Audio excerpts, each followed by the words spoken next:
What's up, world?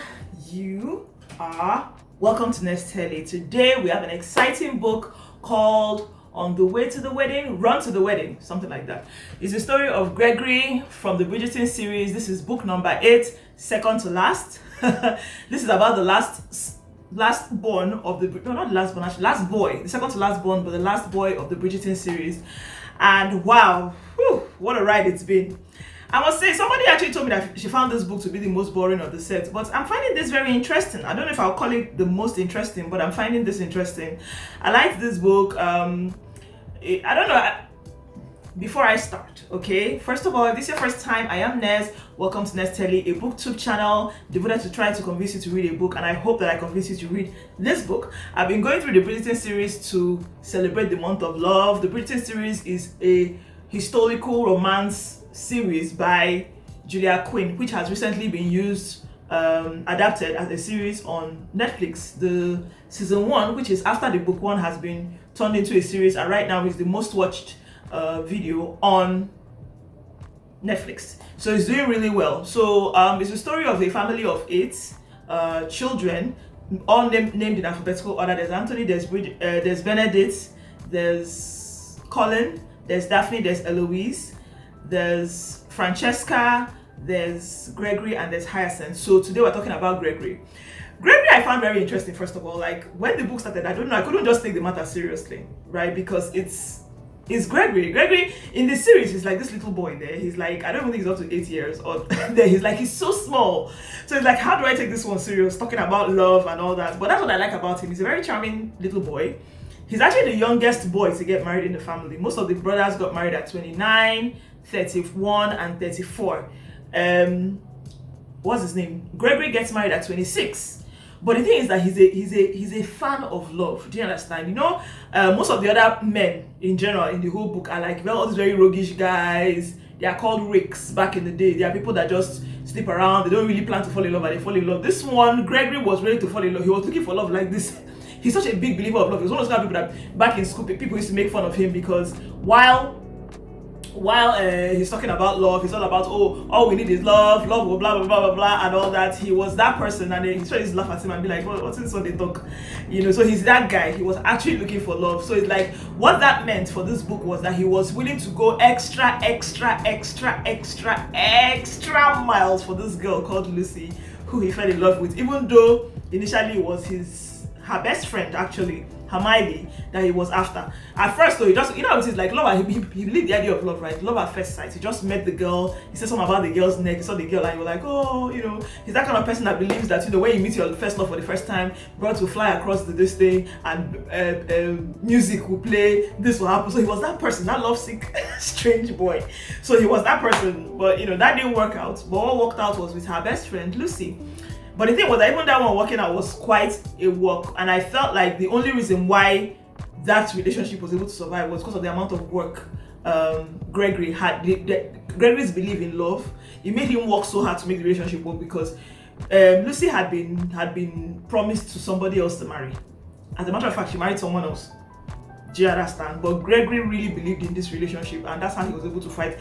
But the Bridgertons, I feel like they're like bullies, right? Because it's a big family and they're well respected. They bamboozle their way to get what they want, you know, and all that. And when that girl went on to marry someone else, Hyacinth, who I said is very vocal, oh boy, told the girl, like, you're a very weak girl, blah blah blah, you can't even fight for what you want, because they knew she did not love the guy that she married.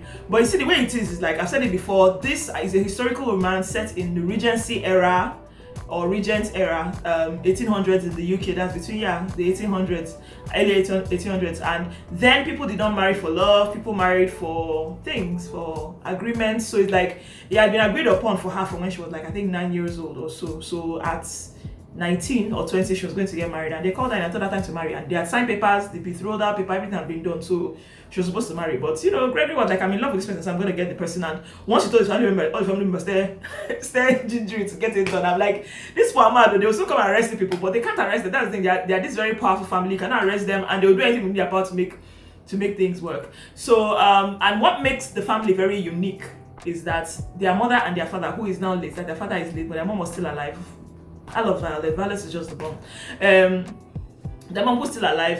They loved the father a lot. Like they were a love match. Do you understand? Most people matched for, there were money matches, there were hierarchy matches, society matches. People that wanted to stay up in the town would marry to stay there. It had nothing to do with love. You just manage your life and go. So because of that, all the children believed in the idea of love. They loved the idea of love. Do you understand? So even though the others were still more like, no, they weren't like love sick like Gregory was, they still weren't willing to settle for anything less than the real love that they had for whoever it is they said of their life. And considering that Gregory is the last, that means every single one of that family actually succeeded, which is very unrealistic for Regency era, because people did not marry for love. Like I said, people married based on agreements. Some people at 4 years old, it's agreed upon that you're going to marry this person's son so that all of you can bear children and stay in this particular line. And you didn't want to be saying the matter. It's like your happiness, your love, who cares? Just move on. So that's how it was. I liked this story, was really nice. He went, when they say run to the altar, on the way to the altar, I'm going to get, I don't worry, I'll put the book up, you'll see it. Run to the altar, I think that's his name. No, run to the wedding. I can't believe I forgot his name. That's really messed up because I really like this book. But Gregory had to go like several extra miles to try and get this girl, because the idea was to try and disrupt the wedding that was already planned long before they even met, and Gregory was not going to take no for an answer. He got his siblings involved, they did everything they're about to help. Like, I just like how cool it is. It also becomes very apparent, which is kind of apparent even from watching the series. Gregory and Hyacinth are the closest in the house. That's those two are very close in the house compared to the other siblings, because they are much younger. It's a big family, so like the older ones are like much older, the younger ones are much younger. Like the firstborn was 18 years when their father died. Hyacinth wasn't even born. Hyacinth was still in the belly when the mother was still pregnant for Hyacinth when the father died. So you can see the space, at least 18 years space between the last born and the firstborn. So the second born and firstborn are like a year apart, and every other person is quite a space between Francesca and Gregory. So the two of them are best friends, so it affects the way they handle everything. Hyacinth is this very loud girl, says her mind and all that. So like when she sees something going on, she will just point it out, and that's that. So this one was, I really liked this one. A bit of detective work. Like, imagine watching Die Hard. I remember when I finished, I was like, what kind of Die Hard rubbish is happening here? Like, Die Hard, 80s movies kind of person. He would come to the window and want to sing. If you allow him, he was that guy. I don't know if you understand. It was very feel good. But you know how it is, like in the beginning, I really listened to the thing at first. I was like, this guy, like, you're a kid. You're 8 years old in the movie. Why should I take you seriously? But he got married very young because he's such a loving person. He loves the idea of love, and he professes it from anywhere. And he was willing to do everything within his power to get the love that he wanted. So that's it though for this one. This is a very nice. It's a nice, squishy, good one. I laughed a lot. That was the thing. I found it very, very funny. So this, I think, I don't know where to. I think when I read the last one, I'll start doing my placement. I'll say I like this one, number 1, number 2. I'll do my hierarchy or my ratings, and all that. But I like this one. Felt very good to read. Anyway, so that is me with book number 8. Next is the last one, book number 9, and we'll be done, and we shall get back to regular business. Hope you enjoyed Valentine's Day. Hope you were able to call someone that you love. You don't have to wait until Val's Day to tell people that you love them. You can still tell anybody that you love them now. Make sure that they're never in doubt of it, okay? Thank you so much for watching. Bye bye.